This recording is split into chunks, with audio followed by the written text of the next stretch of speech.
Hello दोस्तों, स्वागत है आप सभी का आपके अपने YouTube चैनल अभय क्लासेस में। दोस्तों, आज हम आपको इस वीडियो में बताने वाले हैं कि जितना भी स्कॉलरशिप्स की तैयारी करवाई जाती है आपको हमारे YouTube चैनल पे मिल जाएगा। तो इस समय आपको बता दें, हमारे YouTube चैनल पे श्रेष्ठा और NMMS और PMSSV योजना जैसी तैयारियां करवाई जा रही हैं।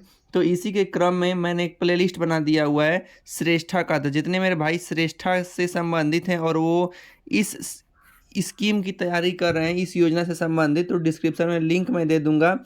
ये एक पार्टिकुलर स्कॉलरशिप के लिए नहीं वीडियो है, बल्कि यदि अब मैथ आपका कमज़ोर है जो कि छात्रवृत्ति के लिए आता है तो उसके लिए काफ़ी महत्वपूर्ण ये वीडियो होने वाला है। तो चलिए आज की इस वीडियो को शुरुआत करते हैं और बता दें, यदि आप नए हैं तो चैनल को सब्सक्राइब कर लेंगे, वीडियो को लाइक कर देंगे। सब्सक्राइब करने से जब भी मैं वीडियो डालूंगा आपको आपके मोबाइल पे पहुंच जाएगा, ठीक है। तो बता दें कि स्कॉलरशिप के लिए काफ़ी बेहतरीन चैनल है अभय क्लासेस यूट्यूब चैनल। तो आइए आज हम मैथ के प्रश्नों को लेके चलते हैं, ठीक है। तो चलिए शुरू करते हैं। तो सबसे पहले देखिए, यदि आपको स्कॉलरशिप एग्ज़ाम में इस प्रकार के प्रश्न यदि मिल जाते हैं तो कैसे आप उनको हल करेंगे, आइए हम विधिवत पूरी अच्छी प्रकार से बताते हैं, एकदम बेहतरीन तरीके से। देखिए, आपका क्या है कि दिया है निम्नलिखित पर जहाँ पे प्रश्नवाचक चिन्ह है ना, तो वहाँ पे क्या होगा। जैसे चलिए मैं पहला सवाल उठा लेता हूँ और आपको दिखाता हूँ। दिया है 3 संबंधे 5 समानुपाते 21 संबंधे प्रश्नवाचक चिन्ह। तो इस प्रश्नवाचक चिन्ह के जगह पे क्या होगा यही हमको बताना होता है। तो इस टाइप के प्रश्न को अनुपात समानुपात का प्रश्न कहते हैं। ये हमारा पहला पद होता है, ये दूसरा पद, ये तीसरा पद, ये चौथा पद। तो हमको चौथा पद निकालना है। तो देखिए, बाएं पद का आपस में गुणा कर लेते हैं और मध्य पद का, दोनों आपस में बराबर होते हैं। इसका मतलब क्या हुआ, तो कहेंगे कि 3 मल्टीप्लाई प्रश्नवाचक चिन्ह इज इक्वल टू 5 गुणे 21, ठीक है। हमको इस प्रश्नवाचक चिन्ह का मान चाहिए, तो 3 को यहाँ से हटाना पड़ेगा। तो 3 को काट दिए, 3 एकम 3 और 3 साते 21 कट गया। अब 5 का गुणा 7 में करेंगे तो 7 पाँचे 35, ठीक है। तो मतलब जो ये प्रश्नवाचक चिन्ह था वहाँ पे क्या होना चाहिए, हमारा उत्तर 35 आएगा। आई होप आप लोग समझ गए होंगे। आइए बढ़ते हैं अपने दूसरे प्रश्न की ओर। तो दूसरा प्रश्न क्या कह रहा है, चलिए दूसरा प्रश्न आपको बताते हैं। दूसरा प्रश्न कह रहा है कि देखिए 1.2 अनुपाते 3.5 समानुपाते, प्रश्नवाचक चिन्ह यहाँ पे दे दिया है, तब अनुपाते 14 दिया है। हमको इसी प्रकार के प्रश्न को हल करना है। तो चलिए हम हल करते हैं। हमको पता है कि देखिए, बाएं पद का बाएं पद में करेंगे, मध्य पद का मध्य में करेंगे, इतना तो हमको जानकारी है पहले से ही। तो अब हम चलिए गुणा करते हैं। 1.2 गुणे 14 बराबर 3.5 गुणे प्रश्नवाचक चिन्ह, ठीक है। प्रश्नवाचक चिन्ह का मान चाहिए, इसको हटाना पड़ेगा 35 को।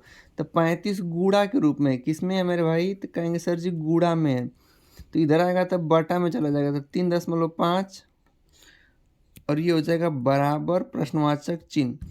तो अब हमको देखिए, नीचे भी एक अंक पे दशमलव है और ऊपर भी एक अंक पे दशमलव, कट जाएगा, कट गया। अब काट दीजिए 7 से, 7 दूना 14, 7 पाँचे 35।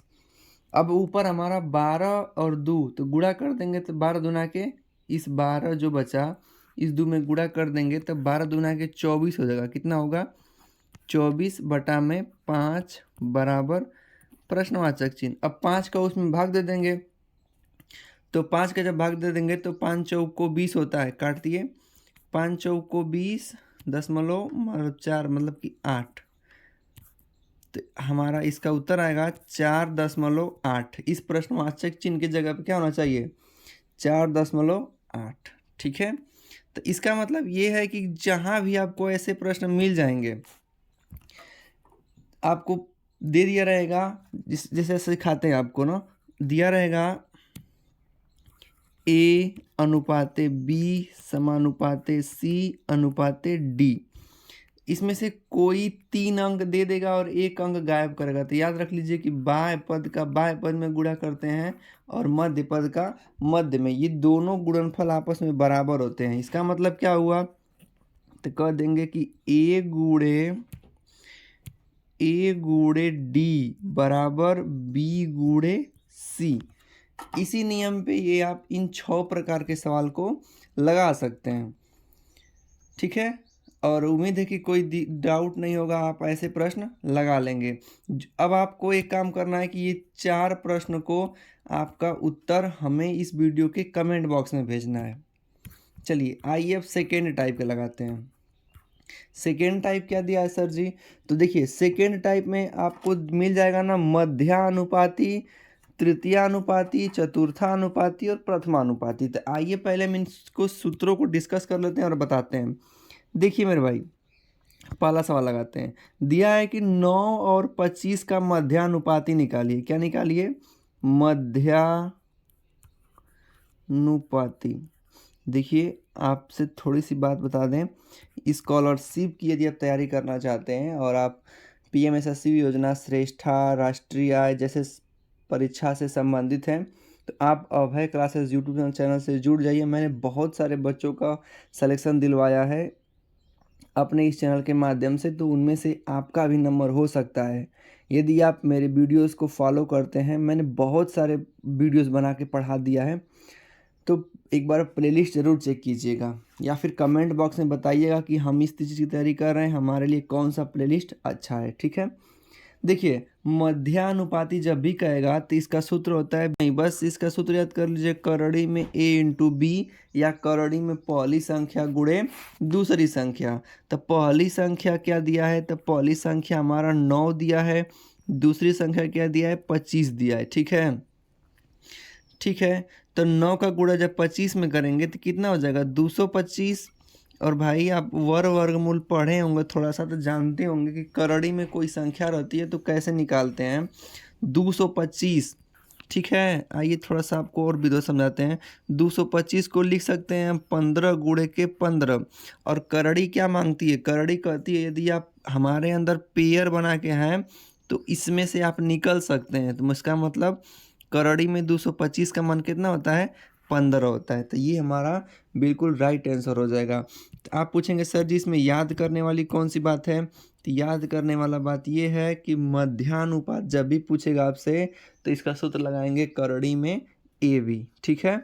चलिए अब बताते हैं, आपको दूसरा प्रश्न दिया है कि 12 और 30 का तृतीयानुपाती निकालिए। क्या निकालिए? तृतीयानुपाती। तो इसके लिए भी सूत्र होता होगा? तो जी हाँ, बिल्कुल इसका सूत्र होता होगा। जब भी आपसे तृतीयानुपाती पूछे तो आपको बता दें कि देखिए मेरे भाई, तृतीयानुपाती का सूत्र होता है बी स्क्वायर बटा में ए। क्या होता है? बी स्क्वायर बटे में ए। तो b का मतलब क्या हुआ? तो दूसरी संख्या। तो दूसरी संख्या 30 है, 30 का स्क्वायर का मतलब 30 को 2 बार लिख देना है। a का मतलब 12। अब चलिए काटते हैं, 6 से काटे, 6 दूना के 12, 6 पाँचे 30, 2 एकम 2 और ये हो जाएगा 15। तब मेरे भाई 15 का गुणा करेंगे 5 में तो 15 पाँचे 75। तो इसका उत्तर क्या आ जाएगा? 75। इस प्रश्न में क्या याद रखने वाली बात है सर जी? तो याद रखने वाली बात ये है कि जब भी आपसे तृतीयानुपाती इस ऐसे प्रश्न में पूछे तो आप सूत्र लगाएंगे बी स्क्वायर बटे में ए। क्या लगाएंगे? बी स्क्वायर बटे में ए लगाएंगे, ठीक है। चलिए तीसरा प्रश्न बताते हैं आपको। चतुर्थानुपाती पूछा है। क्या पूछा है? चतुर्था। इसका मतलब क्या हुआ? देखिए 6 अनुपाते 5 संबंधे 21, ये चौथा पद हम लोग यक्स मान लेते हैं। इसका मतलब क्या हुआ? तो इसका मतलब ये हुआ कि आपसे इस यक्स की वैल्यू पूछ रही है चौथा स्थान पे। तो देखिए आपको पता है कि बाहर का बाहर गुणा करते हैं तो 6 गुणे यक्स हो जाएगा बराबर, अंदर का अंदर करते हैं तो 5 गुणे 21 हो जाएगा। इसी यक्स की वैल्यू निकालना है तो 6 को गायब करना पड़ेगा। तो 6 को कहाँ लेके आना पड़ेगा? तो इसके नीचे ले आना पड़ेगा। अब काटिए 3 से, 3 दूना के 6, 3 साते 21। तो अब आगे क्या करेंगे? तो आगे इस 5 का गुणा 7 में करेंगे, 7 पाँचे 35, 35 बटा में 2 काट देंगे तो 17.5 आएगा। 17 दूना 34 और 1 35, ठीक है। तो 35 में 2 से भाग देंगे तो कितना आ जाएगा 17.5। तो इस प्रकार से हमारा जो सही उत्तर हो जाएगा कितना हो जाएगा 17.5। अगर आप चाहते हैं कि चतुर्थानुपाती के लिए सूत्र बताएं, चलिए मैं वो भी बता देता हूँ। पहले आप इसको उतार लीजिए। देखिए चतुर्थ अनुपात क्या पूछता है, चतुर्थ अनुपात, इसका सूत्र होता है b गुणे c बटा में a। इसका मतलब क्या हुआ, इसका मतलब हुआ कि 5 गुणे 21 बटा में 6। अब आप इसको हल कर लेंगे जैसे हमने किया हुआ था। आगे बताते हैं आपको, जब आपसे तृतीया अनुपाती पूछ दे, नहीं मध्या हो गया, तृतीया हो गया, चतुर्था हो गया, प्रथमा अनुपाती पूछे। प्रथमा अनुपाती का मतलब जो सबसे शुरू में लिखाता है वो क्या होगा, प्रथमानुपाती। तो इसका सूत्र क्या होता है आपको तुरंत बता देते हैं, b गुणे c बटा में a होता है। सॉरी a तो हमसे पूछा, ये तो d ना होगा। तो ये जो इसमें ना पहला वाला जो दिया है 8 b का मान है, 5 जो है c का मान है, 2.5 जो है d का मान है। तो चलिए हम रख करके लगा देते हैं, क्या कर देते हैं, रख करके लगा देते हैं। तो देखिए b की जगह पे क्या रखना पड़ेगा, तो b की जगह 8 रखना पड़ेगा, c की जगह 5 रखना पड़ेगा और d की जगह 2.5 रखना पड़ेगा। ठीक है, तो देखिए सबसे पहले नीचे के पॉइंट को हटाएंगे, ये वाला दशमलव तो यहाँ पे 0 बढ़ा देंगे। तो 25 से कम 25, 25 दूना के 50, 8 का गुणा 2 में कर देंगे तो 8 दूना के 16, कितना हो जाएगा मेरे भाई 16। तो प्रथमानुपाती निकल गया।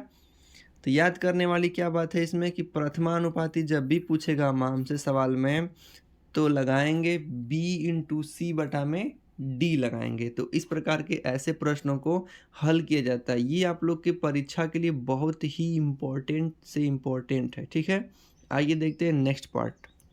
तो दोस्तों अब देखते हैं नेक्स्ट टाइप के कि आपके परीक्षा में नेक्स्ट टाइप के सवाल कैसे बन सकते हैं। दिया गया है 3 संख्याओं में 10 संबंधे 15 संबंधे 24 का अनुपात है। यदि इन तीनों संख्याओं का योग 98 है तो बड़ी संख्या ज्ञात कीजिए। देखिए अनुपात का मतलब ये संख्याएं हमको अनुपात में दे दी गई हैं, a संबंधे b संबंधे c। क्या क्या दिया है, 10 15 24 दे दिया है। अब हमसे क्या पूछा है कि सबसे बड़ी संख्या क्या होगी, यही ने पूछा है। तो देखिए सबसे जो बड़ा अनुपात क्या है, कहेंगे 24 का सबसे बड़ा अनुपात है। चलिए हमको देखिए क्या दिया है, तो 98 दे दिया है। क्या दिया है 98, और ये है क्या, तो हम कहेंगे सर जी योग दिया है। किसका, इन तीनों संख्याओं का। तो हम तीनों संख्याओं के अनुपात का योग निकाल देंगे। क्या करेंगे, अनुपात का हम लोग योग निकाल देते हैं। तो देखिए 10 और 15 25, 25 और 24 हो जाएगा 49। ये हमारा अनुपात का योग निकल गया। तो अब हम इसके नीचे रख देंगे। अब जो संख्या पूछा रहेगा उसका गुणा करेंगे। तो 24 हमारी बड़ी संख्या है, यही हमसे पूछा है। चलिए निकाल देते हैं, गुणा कीजिए। 49 से कम 49, 49 दूना 98, 2 का गुणा करेंगे 24 में तो 24 दूना के 48 हो जाएगा। तो हमारी सबसे बड़ी संख्या क्या हो जाएगी, 48 हो जाएगा। ठीक है, अगर हमसे कहता छोटी संख्या निकालिए तो 24 की जगह 10 रखते हैं। समझ में आ गया। चलिए आइए देखते हैं अगले प्रश्न को। तो दोस्तों उम्मीद है कि आपको ये जो रेशियो एंड प्रोपोर्शन वाला चैप्टर है आपको पूरे विधिवत तरीके से आया होगा। आज हम लोगों ने इसका टाइप फर्स्ट मतलब डे 1 था, इसमें हमने टाइप फर्स्ट और सेकेंड को देखा। किसमें, तो आप कह देंगे डे फर्स्ट में।